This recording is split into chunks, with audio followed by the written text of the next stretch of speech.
Hola, bienvenidos al 10º episodio de Maestranza el Podcast, dirigido por Jorge Aray y, como saben, en los controles de edición y montaje, el señor Daniel López.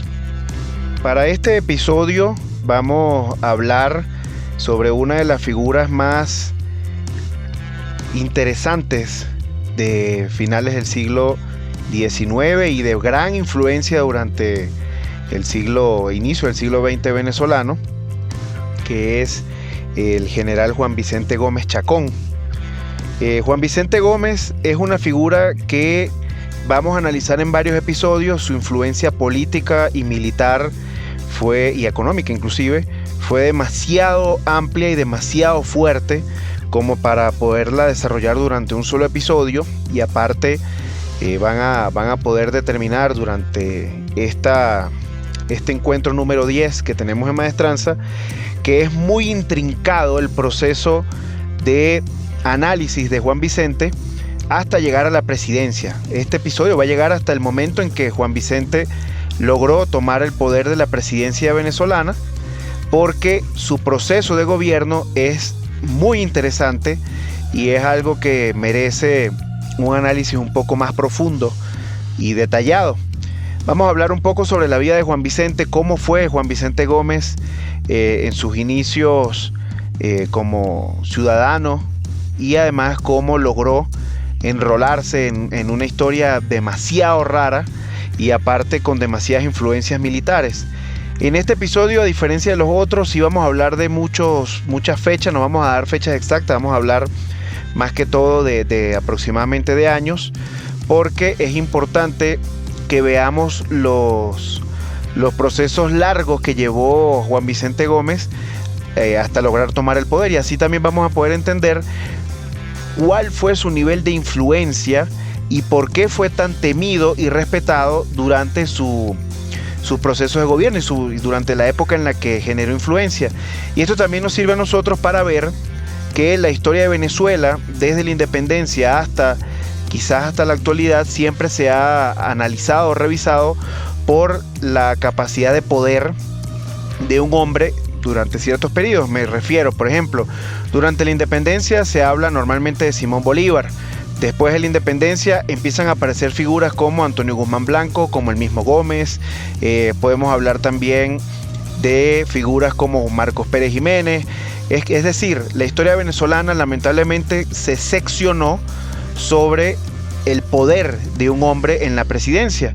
Entonces, si nosotros vemos y entendemos este aspecto, vamos a poder entrar de lleno ya al análisis de la figura de Juan Vicente Gómez. Primero, Juan Vicente nace el 24 de julio de 1857 en el estado Táchira. Coincidencia con la fecha de nacimiento, 24 de julio, del libertador Simón Bolívar. Y de una vez, saltándome un montón de tiempo, voy a relatar la fecha de muerte de Juan Vicente Gómez, que también está como en una incertidumbre porque no está confirmado. Hay unos que dicen que Gómez mandó y murió hasta que le dio la gana. Pero bueno, establecen que la muerte de Gómez fue el 17 de diciembre de 1935 en la ciudad de Maracay, ya que él intentaba o siempre quiso resaltar la figura de Bolívar y sobre todo relacionarla hacia él mismo. Y esto ya nos da una muestra de lo que es la figura y el autoconcepto que tenía Juan Vicente Gómez para gobernar y para dirigirse hacia el resto de las personas. La familia paterna de Juan Vicente Gómez tuvo influencia en la época de la independencia, e incluso personas de su árbol genealógico lograron obtener tierras como beneficio post guerra de independencia, y ahí es donde entra la famosa hacienda La Mulera, que es uno de los emblemáticos lugares donde Juan Vicente Gómez tuvo su centro de poder y donde incluso tuvo un gran desarrollo ganadero y pecuario. Su padre era Pedro Cornelio Gómez, y él va a dejarle en cargo a Juan Vicente todas las posesiones de la familia y obviamente lo que tiene que ver con la representación familiar una vez que ya fallece. O sea, es decir, su padre Pedro le estuvo formando para tomar las riendas del territorio que dominaba la familia Gómez, que era bastante amplio en el estado Táchira, y una vez que fallece en 1883, Gómez comienza a figurar ya como una persona de gran influencia en el sector porque tenía capacidades económicas. Dentro de la figura de Gómez hay un aspecto que siempre ha estado como en debate, si él era una persona analfabeta que no sabía leer y escribir. Dudo que él haya tenido esa falencia tan grande. No estoy diciendo que Juan Vicente haya sido una persona con un alto nivel de preparación académica, pero para poder controlar un territorio de manera administrativa, económica, financiera y aparte desarrollar sus actividades comerciales de una forma bastante positiva, pues me cuesta creer que sea una persona que no sepa ni leer ni escribir. Así que ese tema de su supuesto analfabetismo vamos a dejarlo en duda. Vamos a poner que la persona que estuvo previo al poder tenía conocimientos quizás básicos de alfabetización, pero le funcionaron a él de una forma bastante positiva para poder controlar sus posesiones y sobre todo para llevar a cabo una gestión positiva en términos familiares. Apenas 3 años después de la muerte de su padre, cuando ya él estaba con esas riendas y esa importancia en el sector, y en el año de 1886 aparece el inicio o su primer encontronazo con la política del territorio. El Partido Liberal Amarillo busca tomar representación y poder en el espacio del Táchira, en el territorio del estado Táchira, y en Capacho se da un enfrentamiento en el que figura la persona de Cipriano Castro. Cipriano Castro es otra figura importantísima del siglo XX venezolano, que también le vamos a dedicar aparte unos buenos episodios, probablemente la segunda temporada de Maestranza, pero que evidentemente al estar alineado con la figura de Gómez vamos a ir relatando ciertos aspectos. En Capacho, como les estaba relatando, se da un enfrentamiento militar del Partido Liberal Amarillo y uno de los compadres de Juan Vicente Gómez muere en el enfrentamiento, y Juan Vicente, al ir a retirar el cadáver de su compadre, conoce a Cipriano Castro y comienzan una amistad que va a tener muchos altibajos a lo largo de la historia de la influencia de Castro y de Gómez en el poder venezolano. En 1892 estaba en el poder Andueza Palacios, era el presidente de la República. Y como parece ser una característica continua de los presidentes venezolanos, él estaba intentando por muchos medios lograr mantenerse en el poder y aumentar su tiempo de gobierno. Por otro lado estaba otro caudillo llamado Joaquín Crespo, un tipo también del que merece la pena hacer análisis.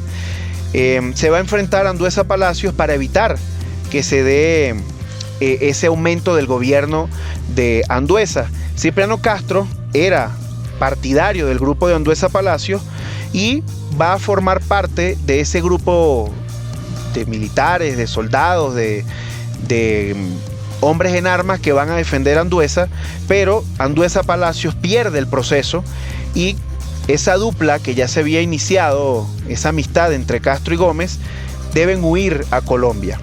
Y aquí ocurre algo bien interesante.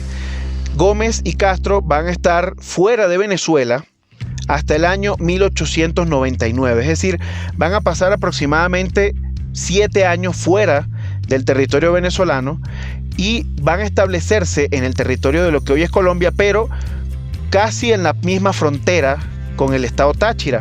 Es decir, ellos estaban como un grupo de corredores al borde de la línea de arranque, solo esperando el disparo para poder regresar a Venezuela. Durante ese tiempo, Gómez va a asentar una familia en el territorio. Gómez va a ser sumamente popular en una cantidad de hijos, o sea, va a aparecer un conejo en procesos de reproducción. El hombre dejó hijos por todos lados. Y esto, bueno, tiene también su influencia en Colombia.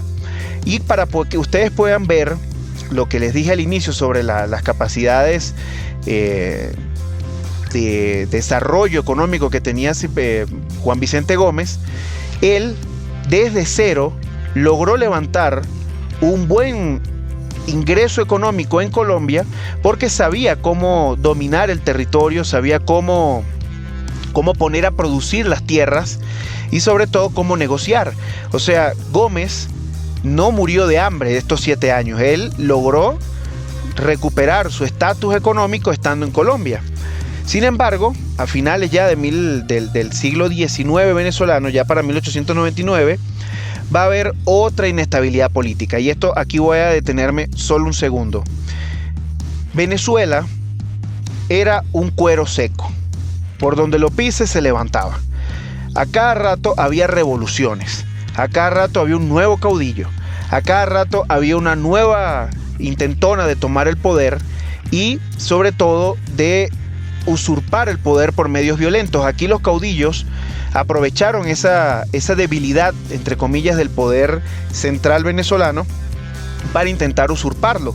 Hubo líderes regionales que en diversas ocasiones, y sobre todo en este episodio los vamos a ver, van a intentar tomar el poder constantemente. En ese momento estaba en la presidencia Ignacio Andrade. Va a haber un alzamiento, va a renacer otra vez o va a salir de nuevo la figura de Joaquín Crespo para tratar de controlar los alzamientos, pero el propio Crespo muere en batalla. Y esto vuelve a generar otra inestabilidad política porque el hombre fuerte que controlaba el poder en Venezuela en ese momento, que era Crespo, o una de las figuras principales era Joaquín Crespo, se ve ya apartada por la muerte y vuelven otra vez estas cantidades de caudillos a buscar usurpar el poder en Caracas. Y esta es la oportunidad que Cipriano Castro, en conjunto con Juan Vicente Gómez, deciden retornar a Venezuela.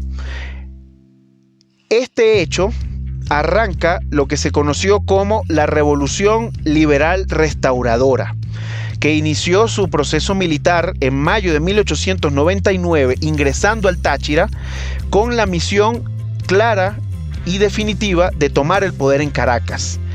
En apenas 5 meses, ya para octubre de 1899, Gómez y Castro amarran sus burros y entran al poder en Caracas. ¿Por qué lo lograron hacer? Porque las revoluciones dentro de Venezuela estaban tan divididas, el Ejército Nacional estaba acéfalo porque no había alguien que controlara todo el poder político militar de una forma centralizada, y eso le facilitó a la dupla Castro-Gómez llegar a Caracas. A partir de este momento comienza la influencia de Cipriano Castro en el territorio venezolano e incluso inicia un proceso en el que llegaron, como se les conoce, los gochos al poder. El poderío andino comenzó a dominar a Venezuela por una larga sucesión de presidentes, iniciando, como les dije, con Cipriano Castro y luego por Juan Vicente Gómez. A partir del momento en que Castro entra a Caracas, tiene que empezar a controlar todas las revoluciones y alzamientos que se estaban dando en el territorio venezolano, y para eso va a tener a su mano derecha a su gran aliado, al hombre fuerte que era su compadre Juan Vicente Gómez. Entonces, desde 1900, Gómez va a empezar a figurar como el Terminator de la época. Él iba a llegar a aplacar todas las revoluciones. ¿Y por qué les dije al inicio que íbamos a hablar de muchos sucesos por años? Aquí lo van a ver. En 1900 es enviado al Táchira para controlar una especie de movimiento y de alzamiento de algunos líderes que todavía apoyaban a Andueza Palacios. Imagínense lo atrasados que estaban un poco con respecto al resto del territorio. Gómez va a llegar al Táchira, va a aplacar este alzamiento y con sus formas de ser, que eran bastante rotundas, directas y sobre todo bastante alzadas en nivel de palabra y de control, él dice que llegó al Táchira, a su casa, para controlar y dejar todo en orden. Lo logra de manera efectiva y en 1901 está de nuevo en Caracas.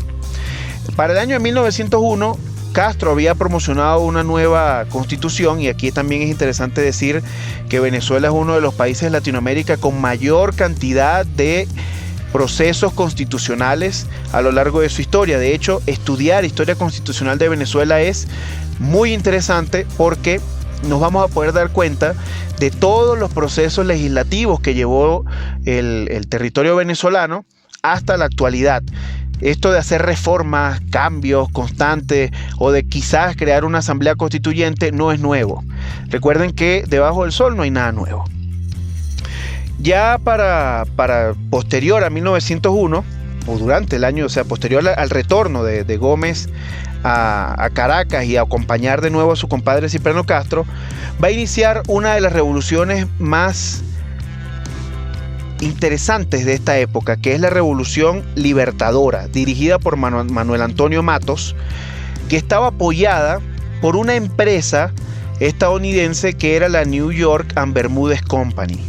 Es decir, esta revolución tenía capital extranjero, específicamente estadounidense, para mantenerse, y aparte también tenía una influencia militar, ya que los armamentos más modernos llegaron a manos de esta revolución que dirigía Manuel Antonio Matos. Evidentemente había una larga lista de generales y capitanes que se encargaron de llevar a cabo este alzamiento, pero la figura principal era Manuel Antonio Matos, también otro personaje interesante y quizás un poco desplazado porque bueno, Juan Vicente Gómez lo aplastó, pero esta revolución va a generarle a Cipriano Castro un odio profundo a los Estados Unidos.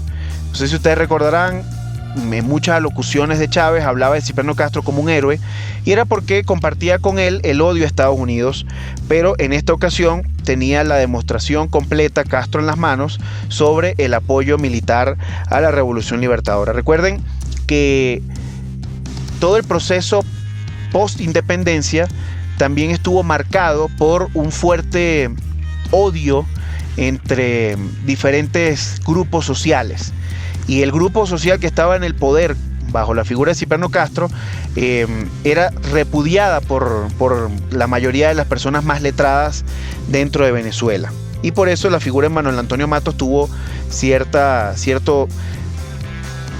importancia en el proceso. Como les había dicho, Castro tomaba a Gómez como su Terminator, como el pacificador, que incluso así fue el nombre que le otorgó en un intercambio de cartas y de telegramas.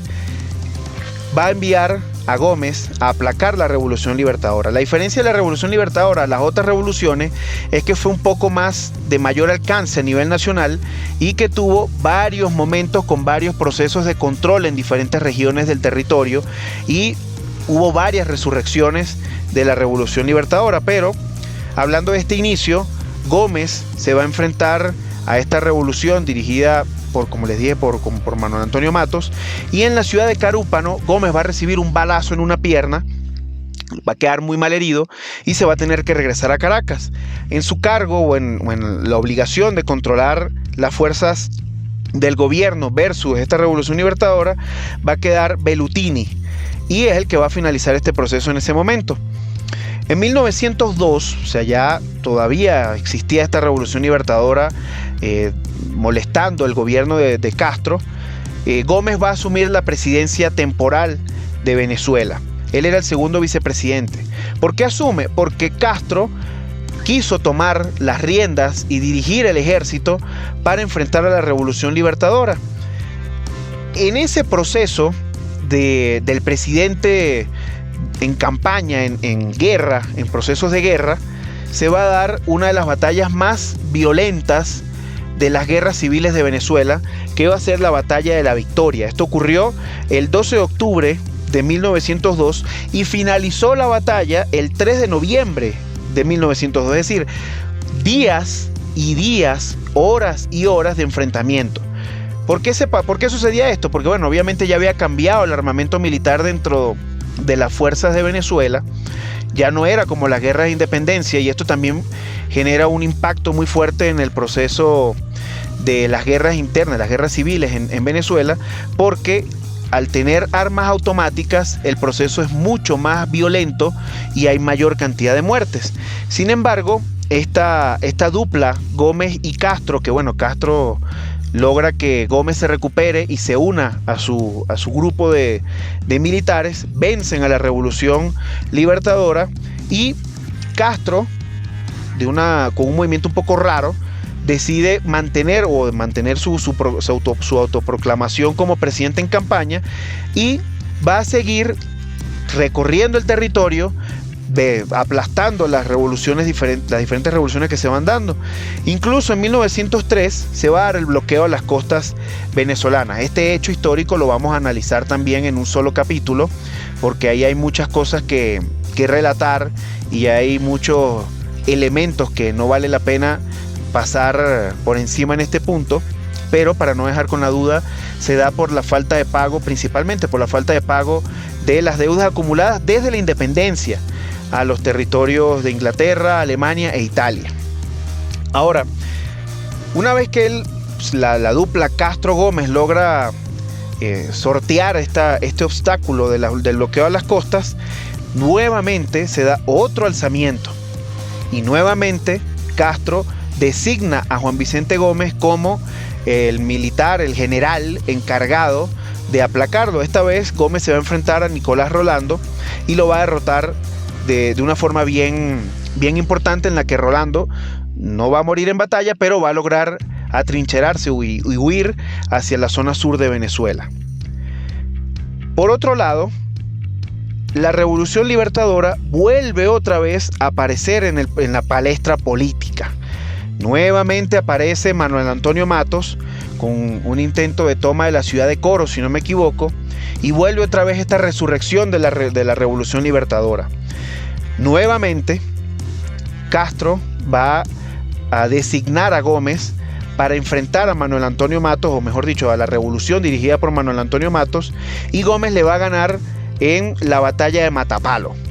Ahora, ustedes se preguntarán, ¿por qué Castro enviaba constantemente a Gómez? Y de esto hay varios análisis bien interesantes. Uno, que Castro lo hacía porque uno confiaba en Gómez y en sus capacidades militares para aplacar a las diferentes revoluciones. Además, él lo demostró, fue muy capaz de lograr todas estas cosas. Pero otros dicen también que lo hacía con la esperanza de que en algún momento Gómez perdiera o lo mataran y se quitaba él de encima a un potente y posible rival que pudiera quitarle el poder de Venezuela. Pero Gómez, como Bolívar, pues lograba batallas, lograba ganar, y aunque perdiera algunas escaramuzas, él tenía la capacidad de maniobrar y volver a tomar las riendas de la victoria. Una vez que Gómez, como les dije, vence en la batalla de Matapalo, regresa a Caracas, es recibido con buenas fiestas, con buenos honores, y Gómez comienza a ver el poder con otros ojos. O sea, comienza a darse cuenta que las adulaciones, que los grupos que se hacen presentes alrededor del hombre de poder, comienzan a tener cierto atractivo. Con esta victoria en la batalla de Matapalo, Castro decide volver a enviar a Gómez a otro proceso de toma de territorio. Y todavía hablando del año 1903, que como ven fue un año bastante turbulento para Venezuela, Gómez es enviado por vía marítima para ingresar por el río Orinoco y tomar la ciudad de Ciudad Bolívar. En la ciudad de Ciudad Bolívar, ¿quién estaba? Estaba el señor Nicolás Rolando, ahí atrincherado, y el 21 de julio Rolando se rinde y Gómez toma el poder en la zona sur del territorio venezolano. Es decir, nuevamente Gómez hace muestras de sus capacidades de poder y regresa a Caracas con otra corona encima. Todas estas victorias, todos estos avances militares de Juan Vicente Gómez comenzaron a generar una duda en su compadre Cipriano Castro. Como les dije, Castro dudaba de todos. Castro veía conspiraciones en todos lados. Y obviamente al tener un hombre como como Juan Vicente Gómez, con tantas victorias y con tanto respeto a nivel militar, y recuerden que las figuras de las Fuerzas Armadas en Venezuela siempre han tenido un papel importante en la toma de poder por parte de diferentes caudillos hasta el periodo de la democracia, Gómez y Castro comienzan a romper relaciones. Sin embargo, con una forma rara, porque yo siempre les he dicho que la historia de Venezuela tiene ciertos aspectos que generan impacto, Gómez nunca perdió su nombramiento como vicepresidente.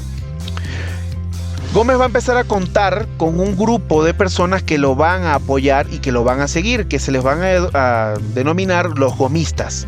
No gomecistas, sino gomistas. ¿Estos gomistas quiénes eran? Eran los grupos que se sentían apartados y traicionados por Cipriano Castro, quien comenzó a rodearse de una pequeña élite que constantemente estaban allí como unos vampiros chupando la sangre del poder político de Venezuela. Y este grupo que apoyaba a Juan Vicente Gómez comenzó a generar influencias en Juan Vicente para poder llegar próximamente al poder de Venezuela. Para el año de 1906, Castro va a anunciar su retiro temporal del gobierno de Venezuela. ¿Por qué lo hizo? Y esto es una anécdota bien extraña, como cosa muy venezolana. Castro lo hizo porque se sentía triste, podríamos decirlo. Se sentía como desplazado, desvalorado del poder en comparación con otras personas, y él lo que buscaba era que el pueblo lo aclamara y le pidiera retornar al poder. Y este periodo se va a llamar así, la aclamación. Castro inicia este proceso haciendo una locución en el que se retira del poder temporalmente, pero ese círculo cercano que estaba siempre alrededor de él comenzó a ver un detalle, que la salud del presidente Castro no estaba muy buena. Y a pesar de que era el hombre fuerte del poder todavía, Gómez estaba en un proceso de no vinculación política muy obvia. Incluso Gómez tuvo que en muchos momentos cambiar su domicilio porque tenía amenazas de muerte encima, por esto que les digo, por esta influencia y por el miedo de Cipriano Castro. Pero este grupo vio que la salud de Castro no estaba muy bien y aprovecharon para hacer dos cosas. Primero, aclamar a Castro, es decir, sí, eres el hombre que Venezuela necesita, por favor vuelve al poder. Castro asume, creo que para el día 5 de julio de 1806, si no me equivoco, él vuelve otra vez al poder en Venezuela, ya con esto que les comento de la aclamación, pero su enfermedad inicia otro proceso que se le llamó la conjura. ¿Y en qué consistió la conjura? Muchos dirán que consistió en el proceso en el que Gómez aprovechó el vacío no, fue su círculo cercano quienes comenzaron a ver la posibilidad de tener un sucesor que se encargara del poder de Venezuela una vez que Castro terminara muriendo. El año de 1907 es el año en que Gómez vuelve otra vez a la palestra política. ¿Por qué? Porque Castro se enteró que su círculo cercano había elegido a Linares Alcántara como su sucesor. Es decir, ya ellos estaban buscando a esta persona que ocupara el poder en Venezuela, porque Castro tenía poco tiempo de vida, ya estaba próximo a morir. Y eso lo tomó Castro como una afrenta muy difícil de perdonar y decidió retomar su amistad con Juan Vicente Gómez. Para el año 1907 vuelve otra vez esta dupla Castro-Gómez, que podríamos decir que fue casi invencible en sus procesos de avance, de control y dominio del territorio venezolano. Y Castro, confiado en que su compadre Juan Vicente Gómez, a pesar de haber estado apartado, a pesar de haber sido perseguido e incluso amenazado de muerte, y decidió volver a ser su mano derecha, su gran amigo y su gran aliado, Castro, que tenía su salud bastante deteriorada, decide ir a Berlín a operarse. Y esta fue la oportunidad que aprovechó Juan Vicente Gómez para asaltar el poder y no soltarlo hasta que murió en 1935. ¿Qué sucedió en este momento? Castro tenía una afección muy fuerte en su salud. Creo que era un tema de cólicos relacionados al tema de los riñones que tenían que operarle. Evidentemente no quiso operarse en Estados Unidos, ya que era su principal rival y el que tenía las pruebas de que la New York and Bermúdez Company había apoyado a la Revolución Libertadora, y decidió irse a operar a Alemania. Cuando él llega a Alemania, ya en el año de 1908, Juan Vicente Gómez, basado en una supuesta conjura para matarlo, ya que él se había quedado en la presidencia de la República de Venezuela, Juan Vicente Gómez decide iniciar un juicio contra Cipriano Castro. ¿Por qué? Por intento de asesinato a la figura de la vicepresidencia, en ese momento presidencia encargada, y a través de este juicio, Gómez comienza a hacer movimientos políticos que terminan desembocando en su elección como presidente constitucional de Venezuela. Juan Vicente Gómez vio en el enemigo de mi enemigo a su aliado. ¿Qué quiere decir esto? Los Estados Unidos eran el principal rival de Cipriano Castro. ¿Qué hizo Juan Vicente Gómez? Aprovechó ese interés de Estados Unidos de tener un hombre aliado en Venezuela para poder tomar el poder. Y Juan Vicente Gómez lo aprovechó. Juan Vicente Gómez era un tipo astuto y él sabía que aliarse con un país tan importante como los Estados Unidos de Norteamérica le iban a significar a él muchas cosas. Uno, reconocimiento, importantísimo al momento de tomar el poder. Ojo con esto, Juan Guaidó. ¿Por qué es importante el reconocimiento internacional? Porque te da estabilidad a nivel de negociaciones, a nivel de acuerdos y a nivel sobre todo de temas políticos a nivel mundial. Segundo, te da posibilidades de negociación con estos aliados. ¿Qué había pasado pocos años antes de todo este proceso de problemas entre Castro y Gómez? Había iniciado la explotación petrolera. ¿Qué quería Estados Unidos? Evidentemente un aliado en el territorio venezolano que le permitiera el acceso a la explotación petrolera que Venezuela estaba empezando a mostrar. ¿Qué le interesaba a Gómez? Tomar el poder. Entonces, a través de esta artimaña del juicio a Cipriano Castro por intento de asesinato, por conjura para intento de asesinato, Juan Vicente Gómez logró separar a Castro del poder después de muchos años de influencia en el poder político de Venezuela, y comenzó el periodo que se le conoce como el gomecismo. Juan Vicente Gómez era un hombre recursivo militarmente, un hombre astuto económicamente y sobre todo un hombre que pudo aprovechar todas las oportunidades. Aparte, era un hombre que tenía reconocimiento a nivel nacional. Recuerden que él estuvo recorriendo todo el territorio por muchos años defendiendo el gobierno de Cipriano Castro, y ya los pequeños grupos que armaban guerrillas o que querían formar un ejército y enfrentar al gobierno nacional sabían que con Gómez no se jugaba, que Gómez era capaz de aplastar el territorio. Y eso fue lo que hizo Juan Vicente Gómez en su gobierno. Adelantándonos un poco, ¿por qué el gobierno de Gómez logró lo que logró? Porque Gómez fue un hombre fuerte.